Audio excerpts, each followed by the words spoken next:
Iran के राष्ट्रपति इब्राहिम रईसी के हेलीकॉप्टर क्रैश से जुड़ी इस वक्त एक सबसे बड़ी खबर सामने आ रही है। डिटेल्स आपको इस वीडियो के जरिए मैं देने जा रही हूं, इसलिए वीडियो के अंत तक आप बने रहिएगा। और न्यूज 18 इंडिया के हमारे यूट्यूब चैनल को अगर अभी तक आपने सब्सक्राइब नहीं किया है तो सबसे पहले हमारे चैनल को सब्सक्राइब कर लीजिए। देखिए, रविवार को शाम 7:30 बजे ये खबर सामने आई कि ईरान के राष्ट्रपति इब्राहिम रईसी और ईरान के विदेश मंत्री जिस हेलीकॉप्टर में सवार थे वो हेलीकॉप्टर क्रैश हो गया है। क्रैश की खबरें इसलिए भी तूल पकड़ती चली गई क्योंकि साथ में 2 हेलीकॉप्टर और थे। आपको बता दें कि ईरान के राष्ट्रपति जो हैं वो एक बांध का उद्घाटन करने गए थे। उनके साथ में वो अजरबैजान के राष्ट्रपति के साथ सुबह यानी कि 19 मई की सुबह वो एक बांध का उद्घाटन करने गए थे, कार्यक्रम में शामिल होने गए थे और शाम के वक्त जब वो लौट रहे थे तब ये हादसा हुआ है। और इसलिए भी ज्यादा चिंता की विषय बन गया क्योंकि साथ में 2 हेलीकॉप्टर्स और थे, यानी कुल 3 हेलीकॉप्टर्स ने साथ में उड़ान जरूर भरी थी, लेकिन 2 हेलीकॉप्टर सुरक्षित अपने डेस्टिनेशन तक पहुंच गए। लेकिन जिस हेलीकॉप्टर में रईसी सवार थे वो हेलीकॉप्टर गायब हो गया, लापता हो गया और क्रैश की खबरें जो है यहां से सामने आई। हालांकि ईरान इनकार कर रहा था। ईरान ने कहा कि ये अफवाह है और जिस जगह से हेलीकॉप्टर के गायब होने की खबरें हैं हो सकता है वहां पर हार्ड लैंडिंग वहां करनी पड़ी हो। तमाम टीमें गठित कर दी गई, 40 टीमें लगा दी गई कि जल्द से जल्द उस जगह का पता लगाया जा सके और इब्राहिम रईसी कैसे हैं, सुरक्षित हैं या नहीं है, उन्हें तुरंत ढूंढ निकाला जाए। लेकिन अच्छी खबर सामने नहीं आई ईरान के लिए। इब्राहिम रईसी और ईरान के विदेश मंत्री की मौत की खबर और साथ ही उस हेलीकॉप्टर में कुल 9 लोग सवार थे, सभी 9 लोगों की मौत की जानकारी जो है वो अब पुख्ता हो गई है, कंफर्म कर ली गई है।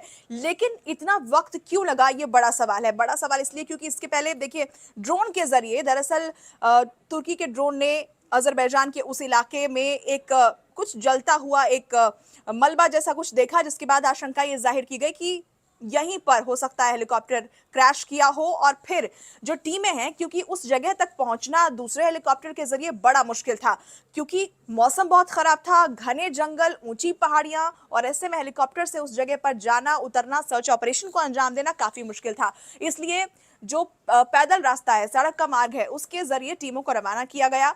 40 टीमें बनाई गई जिसमें रेंजर्स थे, एक्सपर्ट्स थे, और उन तमाम टीमों को जो है वो उस जगह पर भेज दिया गया और टीमें वहां पहुंच भी गई। कुछ वीडियोस भी जारी कर दिए गए थे। लेकिन रईस ही कैसे हैं, हेलीकॉप्टर में सवार 9 लोग कैसे थे, उसे लेकर डिटेल साझा नहीं की जा रही थी। आशंका बहुत हद तक यही थी कि जिस तरह का ये क्रैश है, जिस इलाके में क्रैश हुआ है, सवार जो लोग हेलीकॉप्टर में थे उनका बचना मुमकिन नहीं है। और अंततः खबर यही आई कि सभी 9 लोगों की वहां पर मौत हो चुकी है।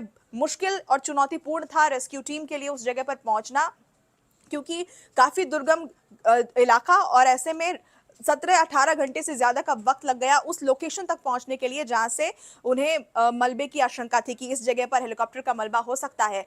अब बड़ा प्रश्न यही बना हुआ है कि आखिर इसके पीछे कारण क्या होगा। कई कारण हो सकते हैं, टेक्निकल कुछ फेलियर हो सकता है, मौसम की कुछ खराबी के चलते हो सकता है, या फिर कोई साजिश भी इसके पीछे हो सकती है। इसके पहले आपने देखा था कि कैसे ईरान के समर्थन में तमाम देश आए थे, राष्ट्रपति के सलामती की दुआ कर रहे थे और जो जिस तरीके से मदद अपनी पहुंचा सकता था ईरान तक, उन्होंने उस तरीके की मदद पहुंचाई थी, चाहे वो ड्रोन के जरिए उस इलाके पर निगरानी रखना हो या फिर सामान मुहैया कराना हो। तमाम मदद जो है वो ईरान को दी जा रही थी। इसके अलावा ईरान के सुप्रीम लीडर की तरफ से तुरंत मीटिंग बुलाई गई थी और सेना को अलर्ट पर रखने के लिए कहा गया था।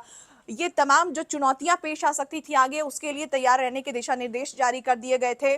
लेकिन अंततः हुआ वही, आशंका जिसकी जाहिर की जा रही थी। दुखद एक खबर ईरान के लिए जरूर है और सबसे बड़ा सवाल अभी ईरान और ईरान के लोगों के लिए, ईरान की लीडरशिप के लिए अभी यही होगा कि इस घटना के पीछे क्या कोई साजिश है।